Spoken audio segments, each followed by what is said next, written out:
Le Réseau national des journalistes indépendants, RENAJI, exprime sa profonde préoccupation ainsi que sa vive indignation face au maintien en détention préventive de notre confrère, M. Medard Toundi Youbi, incarcéré depuis le 23 avril 2026 à la prison centrale de Libreville, soit plus d'un mois, jour pour jour, dans des circonstances qui suscitent de sérieuses interrogations quant au respect des principes fondamentaux de justice et des garanties procédurales consacrées par l'État de droit. Le RENAJI rappelle que notre confrère a été présenté devant le parquet de la République près le tribunal de première instance de Libreville à la suite d'une mesure de garde à vue effectuée à la brigade territoriale du Gros Bouquet pour des faits dont la qualification exacte demeure à ce jour insuffisamment clarifiée auprès de notre organisation. Selon les éléments portés à notre connaissance, M. Medard Toundi Youbi s'est volontairement présenté devant les autorités judiciaires afin de répondre aux accusations formulées en son encontre. À l'issue de son audition, le juge d'instruction compétent avait ordonné sa mise en liberté provisoire conformément aux dispositions légales applicables en matière de détention préventive et au principe de présomption d'innocence. Toutefois, de manière aussi soudaine qu'incompréhensible, cette décision a été remise en cause quelques minutes seulement après son prononcé, alors même que l'intéressé se trouvait en présence de sa famille ainsi que du président de RENAJI que je suis, dans un contexte particulièrement apaisé. Ce revirement brutal et inexpliqué ne peut que nourrir de profondes inquiétudes au sein de l'opinion. Comment comprendre qu'une décision judiciaire prise en toute indépendance apparente puisse être annulée dans un laps de temps aussi réduit? Les soupçons d'ingérence extérieure évoquent notamment d'éventuelles interventions informelles, fragilisent dangereusement la crédibilité de la procédure judiciaire et portent atteinte aux principes cardinaux d'impartialité et d'indépendance de la justice. Le RENAJI tient également à rappeler que les accusations initialement évoquées, notamment celles de la diffamation, de chantage et extorsion de fonds, auraient été écartées ou requalifiées en menace par voie de fait. Une telle évolution procédurale renforce davantage le caractère disproportionné du maintien en détention préventive de notre confrère, au regard des garanties judiciaires habituellement observées dans des situations comparables. Le contexte entourant cette affaire mérite également d'être porté à la connaissance de l'opinion publique. Notre confrère, reconnu pour son engagement professionnel, avait exercé les fonctions de directeur de campagne de Mme Zenaba Nyinga Channing lors des élections présidentielles du 12 avril 2025, avant l'accession de cette dernière aux fonctions ministérielles. Notre confrère a également occupé les fonctions de chargé de mission au sein de ce département ministériel, en lieu et place des directeurs de cabinet qui lui avait été promis une fois que cette dernière cooptée par le président de la République élu. Au cours de la rencontre accordée au RENAJI par Madame la ministre, le mercredi 13 mai 2026, en présence de certains de ses collaborateurs, les échanges et explications développées étaient essentiellement d'ordre interne et personnel. En aucun moment, les discussions n'ont véritablement porté sur le contenu journalistique de l'article incriminé ni sur une quelconque violation manifeste des règles déontologiques de la profession. Cette situation laisse apparaître que le différend opposant les parties semble dépasser largement le seul cadre de l'écriture journalistique et pourrait s'inscrire dans un contexte de règlement de compte personnel.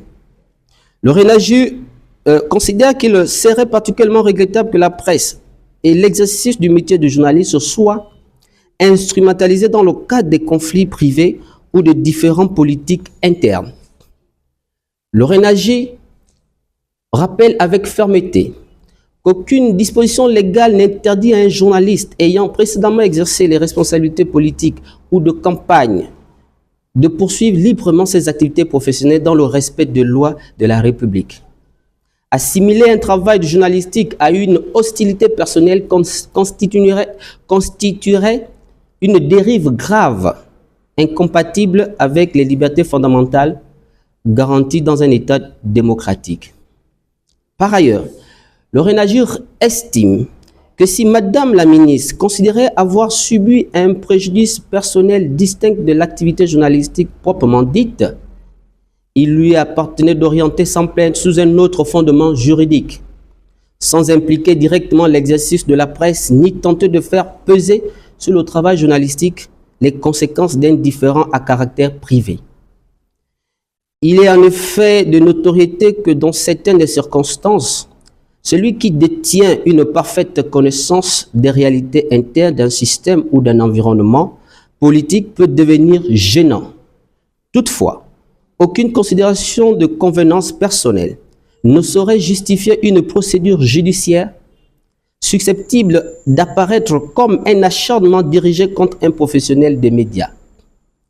C'est précisément dans cet esprit de responsabilité, d'apaisement et de préservation des institutions que le RENAGIR avait entrepris une démarche pacifique auprès du cabinet de Madame la ministre, afin de favoriser le dialogue, de mieux comprendre les contours exacts du différend et d'explorer les voies d'un règlement apaisé.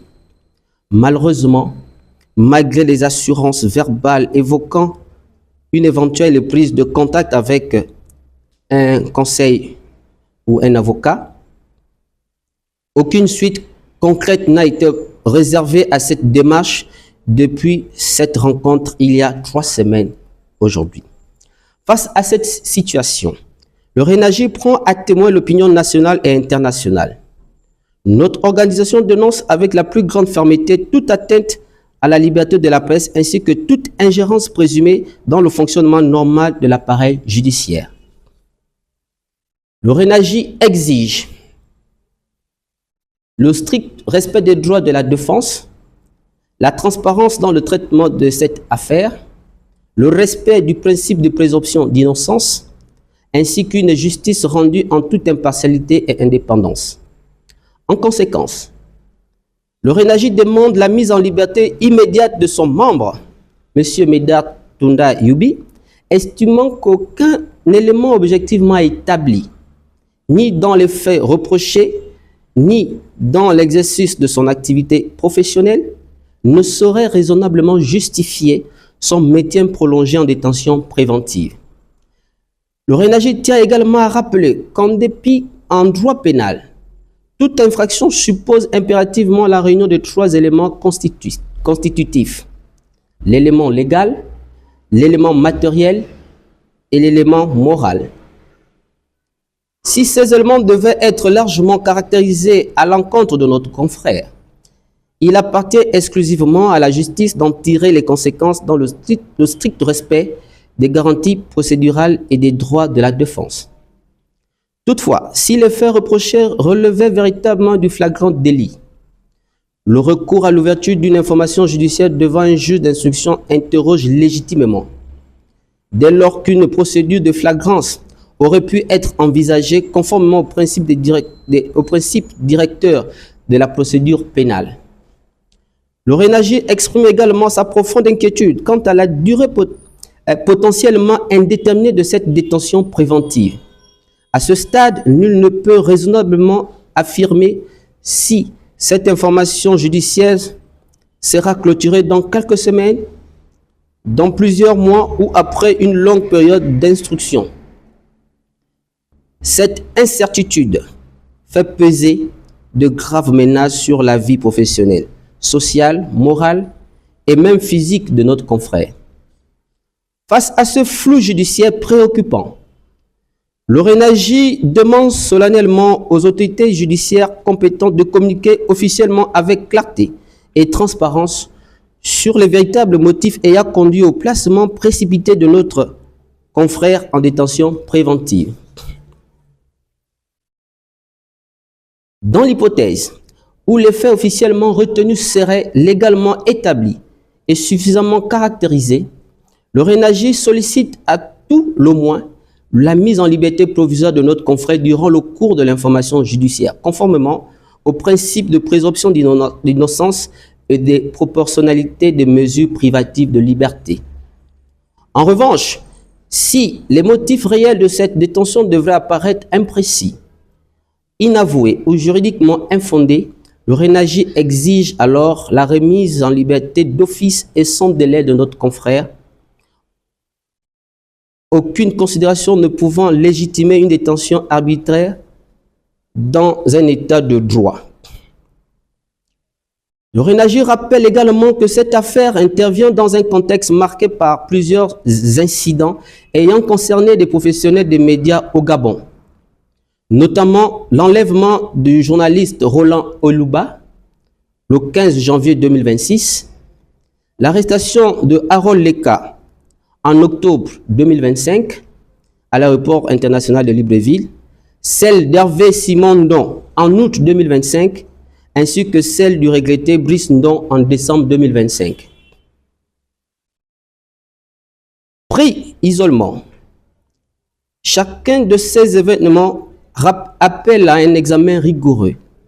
Considérés dans leur ensemble, ils contribuent à nourrir un sentiment croissant d'inquiétude au sein de la profession quant aux conditions d'exercice du journaliste indépendant dans notre pays. Cette préoccupation rejoint le constat formulé dans plusieurs rapports internationaux relatifs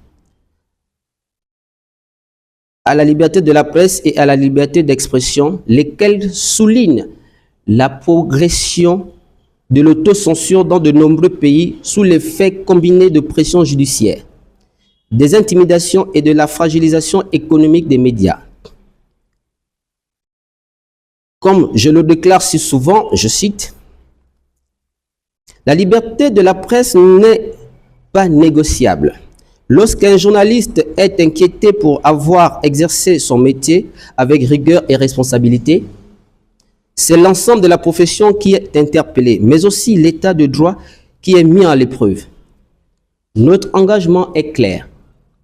Défendre chaque journaliste sans compromission, dans le respect des lois et des principes républicains. Le RENAGI rappelle que la liberté de la presse ne constitue ni un privilège ni une faveur accordée aux journalistes.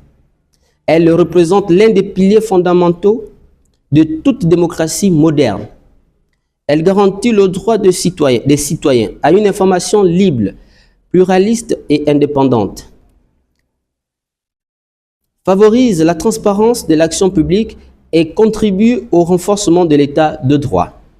Dans cet esprit, nous rappelons les autorités judiciaires et administratives compétentes à agir avec la plus grande transparence, afin que cette affaire ne puisse donner lieu à aucune interprétation susceptible d'affaiblir la confiance des citoyens dans les institutions de la République. Nous interpellons respectueusement le président de la République, chef de l'État, chef du gouvernement, son Excellence Brice Clotaire Oligui Nguema, dont l'attachement à l'état de droit et à l'indépendance de justice a été affirmé à plusieurs reprises, afin que toute la lumière soit faite sur cette affaire dans le strict respect des institutions et des procédures légales. Le RENAGI demeure pleinement mobilisé dans le suivi de ce dossier et se réserve le droit d'engager toute initiative légale et républicaine visant à assurer la protection des droits de notre confrère et la défense de la liberté de la presse. Je vous remercie.